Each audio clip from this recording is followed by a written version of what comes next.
Carol, welcome. Today I've got Carol with me, and she's spent, 10 years working with a particular character, developing that, and that's what we're going to be talking about today. Carol, what do you do so that they know what you do? I play or have developed what I call a character demonstration, which is someone who brings out a person out of living history and portrays it to the public in order to them be able to be educated by that, whether it's a trait or a demonstration or just a personnel of history that's not usually talked about. Mm-hmm. And so I have been researching and working with the Indentured Servants that came over here from the different countries at the beginning of our country. And that's what I chose to portray while we were out.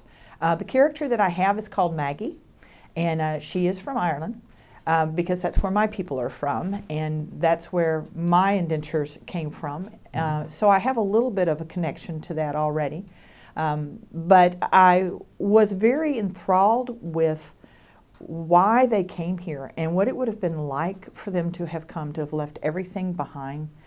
And as I was developing this, I actually was inspired to do this by a lecture that I heard by a very well-known gentleman who gave a talk on the lower people of the colonies. And I had never heard any of that before. And one of the people that he mentioned were the indentured servants and how they came across and what happened to them once they got here. And it really intrigued me because the passion that I have for living history is for the people no one talks about. I really like to go to the streets and find the low people, the ones who don't get up in the morning and go to a job. They just try to survive. Mm. And in this indenturing that he was talking about, he talked about the people that came over and the different groups that there were. And and he mentioned the Irish. And as I went back into my own genealogy and found that in my own background, I was really intrigued to bring that out into the living history world because I had never seen that anywhere before. So it was unique, it was different, and the more I went into the research of it, the more I thought this is a story that really needs to be told.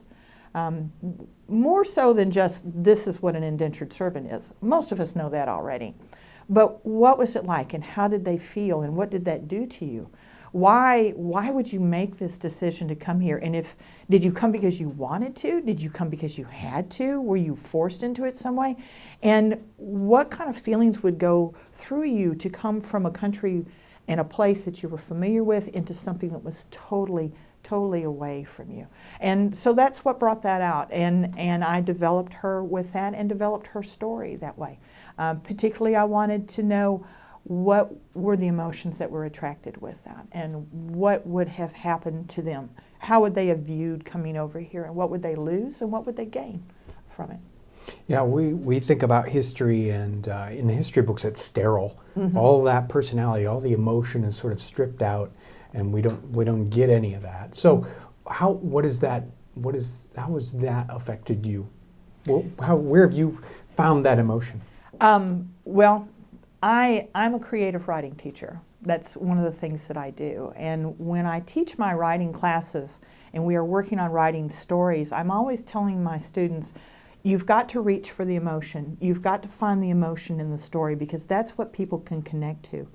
And so when I began to develop Maggie and began to develop her story, I thought I need to find her feelings because this is what people are going to relate to. And as I have moved through that, I have found that in a lot of ways, Maggie is a lot like us. Anytime that we would be forced out of a situation and into a new situation, and we're not sure of our footing, and we're encountering things that are breaking us down little by little, how do we react to that?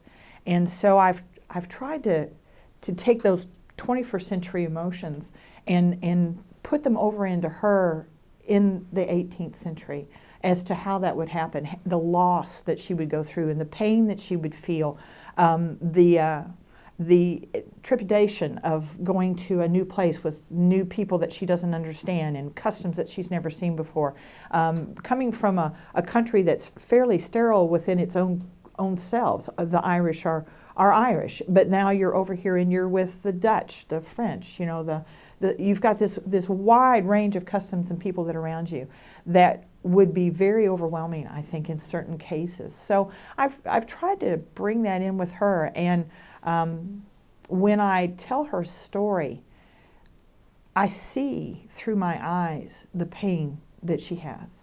I can feel it. I can really feel it. Even after doing this for 10 years now, I still see the faces of the children. I still feel the horror that she has of the ship coming across and being in the blackness of the bottom of the ship.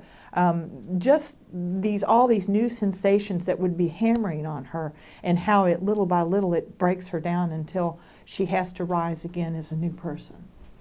So as you're trying to figure out how to portray this emotion, we can either totally get that from our modern sense and empathy, or we can try to find that in the past. Have you been able to research much emotion? Where would you go to find the emotional part of this story besides just the bare facts of what happened to people? Right. That has been the hardest part, probably because you have very few of the indentures who were literate, and very few that made any kind of a documentation or wrote down, this is what's happening to me. We have a few of those, very precious few. We have little bits and pieces. But one of the things I've had to do is go to the people who saw it and what they wrote down. And when they talk about what they're seeing and how the indentures look and how they act and how that they look like wretches, that some of them do. And occasionally we have found letters that were written back home, and where they're asking the people they've left behind for clothing or for help in some way. So we've had to kind of take those, but actually the biggest resource area that I've had has been the court system.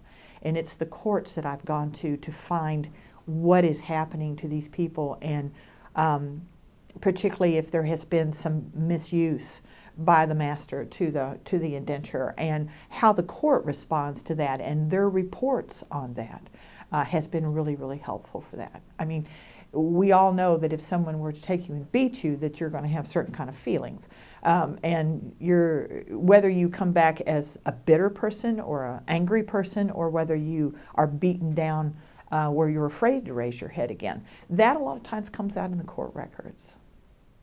You talked about emotion. Why do we need to connect with these stories emotionally?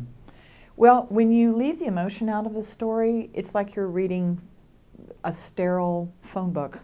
There is nothing that connects you with that, and you stand outside the picture, and it's like looking in a mirror, a reflection of what is happening, and so nothing touches you, nothing changes you in any way.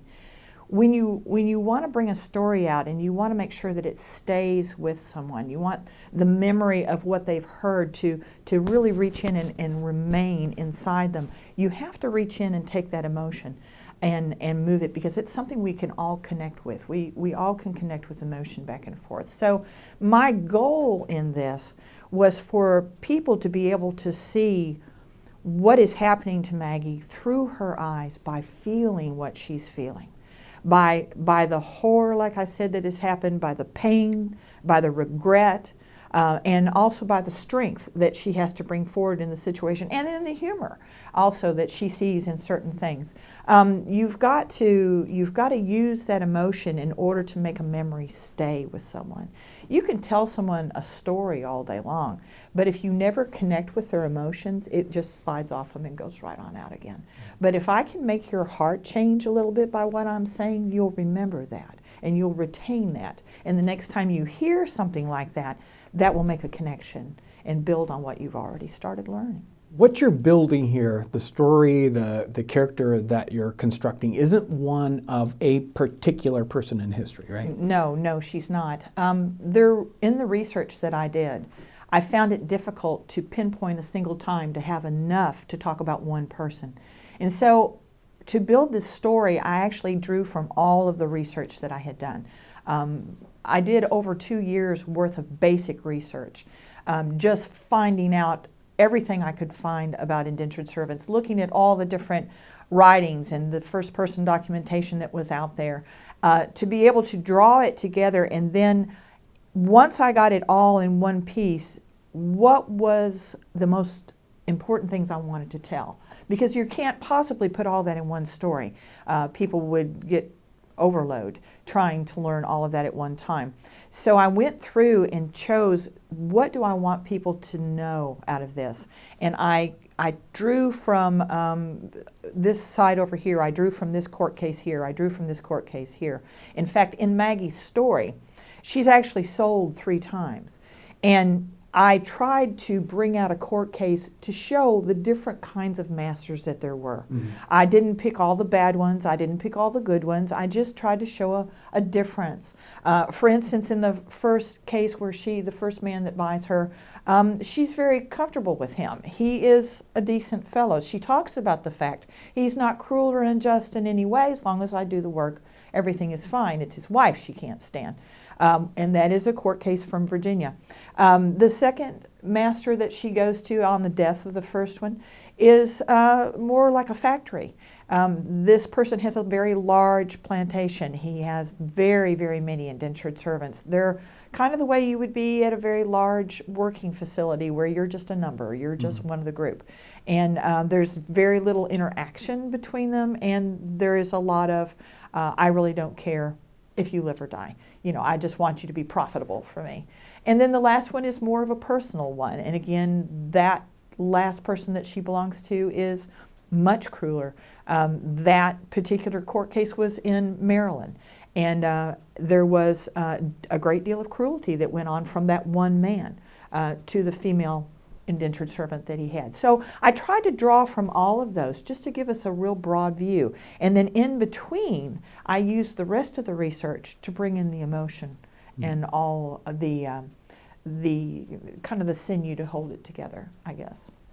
So you've been researching this and performing this, for lack of a better word, for, you know, researching 2 years, performing it 10 years, and research and learning never stops. Right. How has that continued on as you've been doing this program? Yeah. As I've moved along with my research, I've been continuing, like you've talked about. I find occasionally that there's things I need to tweak in this story, and I have, at least for the first 6 years, I was continually moving things in and out. When you get in front of an audience, you can kind of tell what they can take and what they can't take. And there are aspects in the indentured servant lifestyle and in the history that I really can't go down those roads. It would be overload. People would not be able emotionally to be able to take it. So I've had to pull back on some areas and push a little harder on others. And I have added things as I've gone through, and I've taken things out, both to make it more interesting and to make it, unfortunately, a little more palatable to our 21st century mindset. And I've had to be conscious of that as I've moved along, while retaining to make sure that the research that's there is solid and that the story itself really doesn't change. And the emotions that Maggie has as she goes through it don't really change very much. A lot of your story is difficult, but not every indentured servant had a horrible situation, right? No. So no. How did you deal with that? Well, like I was saying, I tried to make sure that I gave a wide range of what I could talk about. But one master that I haven't talked about is the current one, the one that Maggie belongs to now, which is actually her 4th one. And he is a minister, an itinerant minister. And he is very nice and very kind. She thinks that he's very grand because he actually bought her some newer clothes and gave her a pair of shoes, which she did not have from the one before.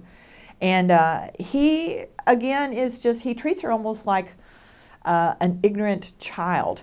And she irritates him with things that she says and does, but he grants her a lot of freedom. And that was very common. You see that in some of the writings, that some of the masters they treated their indentured servants like you would possibly, you know, like an employee or even an extended member of the family. They're there to help, and they're just part of the group that's there with them. You don't always have the cruelty. You have as many that did well and came out of their indenturedhood very well because their masters were kind. You see acts of kindness in some of the documentation. And so my current master, this minister, represents that group that that did what they did out of compassion, that they actually brought in indentured servants and felt sorry for them and wanted to help them get started. And so that's what he is doing for Maggie, to try to ease her into the life that she's going to have when she gets free. Purchasing an indentured servant, that when you purchase that indenture, it isn't just a one-way thing. Tell us about that. No, it is a contract. The word indenture actually means to tear with the teeth. It's an old Latin word. And the contracts originally were actually cut or torn down the middle so that the two pieces fit together. And the contract was written twice, once on the top and once on the bottom. And you had a copy, the master had a copy, and you as an indentured had a copy of that. And in it said, I will do this, and the master had to say, okay, and I will provide that. So you had this contract, a working contract between the two of you. And they were responsible for feeding you. They were responsible for providing you a place to sleep. They were responsible for providing you, I believe, ale. It said actually you were supposed to have something to drink, and clothing. How the master interprets that was an individual thing. And you see a lot of variation back and forth on that. But they were supposed to follow that. And that there were actually a legal recourse that I could go to as an indentured servant if that was not being followed the way that it should. He also had the responsibility of taking care of me if I was injured in some way, if I got an infection, if I got sick and could not recover. He was responsible to make sure that was taken care of. And in return, I had to do whatever he wanted for 24/7. Whatever work that he asked me to do and how he asked me to do it and where he asked me to do it, I was responsible for doing that. Not to leave the grounds without his permission. Not to take anything or use anything of his without permission. So you had this kind of a working relationship, which, of course, if any of us are employed, you know that can vary from place to place. So that's how that worked between the contract. And that's what happens with the different owners of this indenture, right? Exactly. How far you're removed from a town means that much less that someone can be watching what you're doing. So your interpretation of clothing could be rags. There is actually I have forgotten exactly where this settlement was, or this plantation was. It's in the Northeast somewhere. But they actually dressed their women in breeches. And there's records of that. That's what they wanted them to wear because the kind of work that they needed to do, they thought that was more functional than the skirts and petticoats. And so that is interpretation back and forth. And there again, you have masters who look at that and say, well, if he doesn't fulfill this contract, then I'm allowed to do whatever I want to them. And so there's where you get some of the abuses that come in the door on that. So you've done this research and you feel like there's something that really needs to be brought out, something that really needs to be, given to the public. How do you turn this into a story? Well, once you get all of that together, it's time to develop the character demonstrator, like I was talking about a little while ago. And I wanted people, like I said, to be able to feel what it was like to be brought over here. I wanted them to understand that it was more than just jumping on a boat and coming over, that there was heartache that was involved in that. There was, especially for me as a woman, and in Maggie's story, you're leaving behind everything you know, everything that is familiar to you. So in order to develop this character, I had to go back and study, where do I want her to come from? And what was her life before this? She has to, if she's going to regret coming, there has to be something she's leaving behind. And so I looked at age, and I looked at immigration records from that period of time, and where I wanted her to be from that period. Where were there a lot of Irish coming over? Where did I see a lot of indenturing happening? And as I settled down on an area, then I actually went into okay, what were common names from people from this era, and what did you see crop up? And so I worked around until I found a name that I was happy with, a last name that I was happy with. And then when I began looking for her first name, I thought, now, what kind of person do I want her to be? Do I want her to be an Elizabeth? You know, do I want her to be a really strong Irish with a very strong Irish name? And I thought, no, I want her to be kind of spunky. And so that's where I hit on the name of Maggie, which was one of the names of that particular area and period of time. Because I thought that's a name that you can kind of, you don't have to be humble with. You can be kind of spiteful with.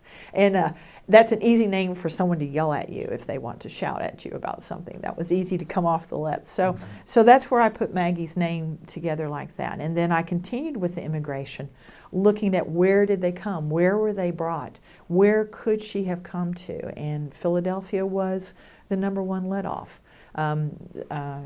Carolina was one of the others, and of course the James River area in Virginia. But I chose the Philadelphia because I found an advertisement that said that there was a ship of Irish indentured servants, and among them in the women were laundresses and seamstresses. And I thought, okay, I can fit her in there. That's a place that's believable for her to come. Then I had, once I decided who she was and where she was from, I had to think about what I wanted her to be like, because she's going to be going through a lot of bad times, you know. Is this going to beat her down? How would she have reacted to being thrown in this kind of a situation where she's with people that she doesn't understand and customs that she doesn't understand, and everything that's familiar to her, she's left behind, and when she gets here, it's all being taken, anything familiar is being taken away from her. So how would this character react to those situations? Is she going to get angry? Is she going to be spiteful? Is she going to fight against everything that goes on, or is she going to be kind of overwhelmed? And is it going to knock her down a little bit? So that's where you had to go. That's where I had to go with her next. And once I kind of set her character in place, then I began to take the story and move it forward. And her reaction, what I wanted people to do is I wanted them to stand with her at a window. And I wanted to draw with words the frame so that they looked through with her and saw what she was seeing on the other side. So this story actually is a series of windows that you just lead the audience through. And in between, I'm narrating a little bit more about what is happening until I get them to the next scene. And that's the way you write a story. It's just a series of pictures you're showing people. But I didn't want it to be a stale picture. I wanted them to see movement on the other side. And so that's where the emotion comes in also. For them to be able to interact with Maggie. And part of our story is she does interact with the current master, which is the parson. And we have a little bit of lightness that goes back and forth between us, because if you take all the horror of indentured servants and you just shove it at someone, it's overwhelming, and you can't digest that much horror all at one time, that much emotion. So there has to be the times where you're down, where the emotion is hard and it's dark, and then you come back up to a lighter portion. And that's where Maggie's personality really had to come out and shine, and that's where she gets a little bit saucy. That's where she gets a little bit, you see a lot of her Irish idioms come out about what she thinks about this situation, and then it drops back down into the next little darkness again and back up again. So it's kind of a boat ride up and down and up and down. Not everybody that does this sort of research and even develops this sort of character portrays it in the fashion that you do it, which is in a sort of an hour-long little performance. Why have you done it like that? I had never any intention of ever bringing Maggie out as a story or as a presentation at all. None. My goal was to bring her out at living history events and hopefully have people say, who are you and why are you like this? Now, even when you do that at living history events, you need to know who you are and where you've come from and why you're there. So I had the backstory already there. But I got a call from a fort in the Kentucky area that does winter talks for the public. And they said, would you be interested in taking your character, Maggie, and writing a story and bringing it here and performing it for us? And I said, no. No, I don't ever have any intention of going there. 2 days later, they called my husband and asked him the same question. And he said, sure, she'll do it. And that's how I got into it the first time. Over a 5-month period, I had to take all the research and all the background and try to put it into a 45 or 50-minute program that made sense, that I could get that across to people and hopefully have them walk out with more than what they walked in with. I wanted them to walk out going, oh my goodness, I saw that. I understand more. I see where that could have been that way, and I felt the pain that she felt. I really wanted that to happen that way.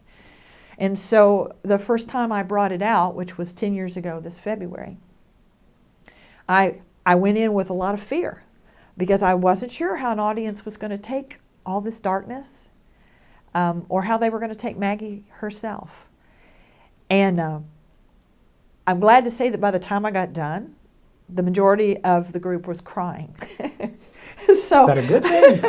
Well, I wasn't sure if it was because it was bad or because it had touched them so. And after it was over, people wept. They stood in front of me and they wept and said, oh, I had no idea. I had no idea that it would feel like that. And you're right. What an overwhelming horror or regret, you know. And so then the questions would come. Did Maggie? Is she sorry that she came? Is she sorry she had to make this choice? Did it hurt to do this? You know, did she ever go back and find her children? And the questions that were brought out by that first group of people really moved me. And I got home and thought, you know, maybe this is another venue I need to look at. And I thought, well, I'm going to just sit back and see what happens. But there were people in the audience that night from different forts and from different libraries and from different historical societies, and I began to get calls. And as I did, I began to take her out, and this is where I'm talking about that I had to morph her forward a little bit and judge by the audience's reactions what could they take, what couldn't they take, and what really would make the impact on them. And so I've kept doing that, and I've been blessed that people have still shown an interest and that they still care about Maggie, and there's still new places that I go every year. People that call and say, I've heard about this. Would you bring this in? And it's very different than doing it on the weekends as a first-person character demonstrator. This is a very different thing to get up in front of a group of 100 people and try to let them see Maggie through me. So it's been a challenge. It's been a real challenge to do that. When we look at history, we see in the history books, it's kind of broad picture, and we see George Washington, and we see fancy merchants, and we see soldiers. We might even see the occasional soldier that doesn't have shoes, you know, and he's beaten down. But life was much more than that. Life was filled with regular people. Tell me about that. Right. We, like you said, the history books can only tell us so much because there's only so much time. And you can't get down into the dirt and the dirty part and the lower parts of society because they didn't make a lot of noise. They weren't written down in a lot of books. You don't see that information out there very much. And so it's a challenge to me to bring those people out or to bring those things out. What did they wear? How did they look? What did they eat? How did they survive? What were they willing to do to survive, and what did they bring out with them for that? And that was a whole nother group of research than just finding out where they came from and what they did. There's very little other than people that viewed people on the streets or people in that lower dredges of society. You just don't see a lot about that, what they would have looked like. We have to sometimes go back to the drawings and look at those types of things, of the people who sketched the streets and what the people looked like that were wandering up and down or sitting in the corners or hiding around the sidelines. That takes a much broader bit of research. You know, surprisingly enough, one of the places you can go and find that kind of material is in the sermons of the time, because the preachers would talk about things like that.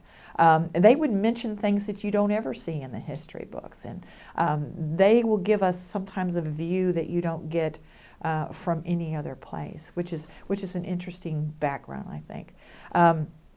But yeah, finding out the clothing, finding out how these people went from day to day and how ragged were they or how poor.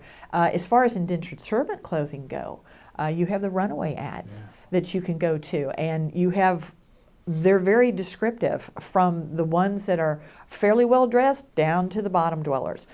You have that wide range that's in there. And that's a very helpful thing to go to too, especially when you're talking about where you are as to what they could have been dressed like or what they could have looked like.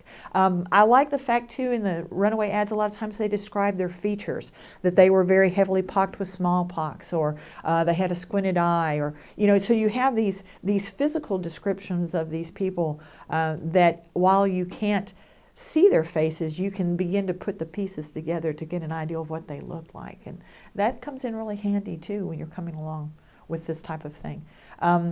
Again, as far as clothing goes, though, I can go to court records, because you've got court cases where they are not being dressed the way that they're supposed to, or there has been something that has happened to them, and they are bringing the master in to punish him for the way he's got somebody dressed or not dressed, or not providing shoes or not providing this. And so you can look at that and kind of get an idea of how things could have been back in that period of time. But yeah, other than those, you've really got to search for those kind of things, because nobody just sits down and just writes a book that says this is how dirty they were. So that's always been a challenge with that. But I hope that when I come out as Maggie, that people can see that there is more to it than just Maggie herself, but that the clothing and the way she is speaks volumes about where she is and how she's being handled in the different places that she goes. Maggie's story isn't an easy story, and in some ways it's controversial or painful. How do you deal with that?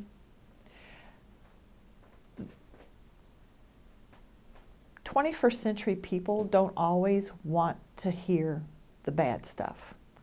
And that's hard. We are a fairly sterile society, and it hurts us to have to look at someone that's suffering or something that's suffering, and people react in different ways. Some people cry, they are compassionate. Some people shield themselves and put up walls against it, and some people get angry about it. And over the years that I've done Maggie, I've had all three of those kinds of situations in front of me. I've had people sit and weep through it. I've had people come and be angry at me because of what they've heard. And I've had people shout at me about the fact that that never happened. But I have to treat that as that is how that person's emotion is reacting to the emotion that I've laid out on the table, and I can't control that for them. They just have to work that through on their own. I know that what is there is true, and how someone reacts to that is through their own filters. Sometimes, John, it touches something inside of them from their past that they don't want to have to think about, and it brings up bad memories, and so they tend to react that way. They react angrily or bitterly toward it. I get a lot of that. And surprisingly enough, I've actually had people come to me afterwards and say, my grandmother was sold as a 17-year-old to a neighbor for a wife. And I never understood her bitterness, but now I understand why she was the way she was. So you've still got feelings and backgrounds and, like I said, filters of people's own personal lives that tends to come out when they hear this kind of story. But I've been very blessed that mostly people have been compassionate. And that's what I'm hoping, is that they'll just take it home and digest it and work through it on their own. That's the best I can hope for. Give me your last word, the tight answer for why do we want to pay attention to history like this? Why do we want to know about these people? Yeah. There's a part in Maggie's story where she talks about coming over on the ship. And she asks the audience, have you ever been down in the hold? And they'll all say no, usually, and I'll say, no, you paid your way, you got to ride on the top. Well, let me tell you about the people beneath your feet. And I guess that's what I want to say is, look at this as a story of someone who came here to start a new life, not because they wanted to, but because that was the only thing that fate held out in their hands. And that was what they had to take. And see the people that rise up out of the dirt, the ones that come over here and live in the streets, and they don't get up every day and go to work. They get up every morning and they survive. And they just take a day at a time. They just move it forward a day at a time with the hope that there might be a future out there for them. See what it cost to leave everything and everyone behind, and come over here with everything unknown and take that first step on that journey. Because that's what Maggie's story is. It's a journey. It's a journey. And when I do that presentation, I like to take you on a journey with me. And hopefully, like I said, point some things out to you that maybe you've never seen before. And when you walk away, you'll remember the people that were down on the bottom. Well, I know I've watched the performance in several different ways, multiple times. I mean, every time it's touching. It really grabs you in a different way than you expect that history is going to get you. You know, I've been got. I've been grabbed up by history. So I want to thank you so much for the amazing job you do. I want to encourage everyone to seek out history, whether it's performed this way or many different ways, historical events that are happening. You can find different kinds of programs at libraries, at historic sites. Just seek out history and get into it any way you can. Thank you so much for all you do. Thank you, Carol, and thanks for watching.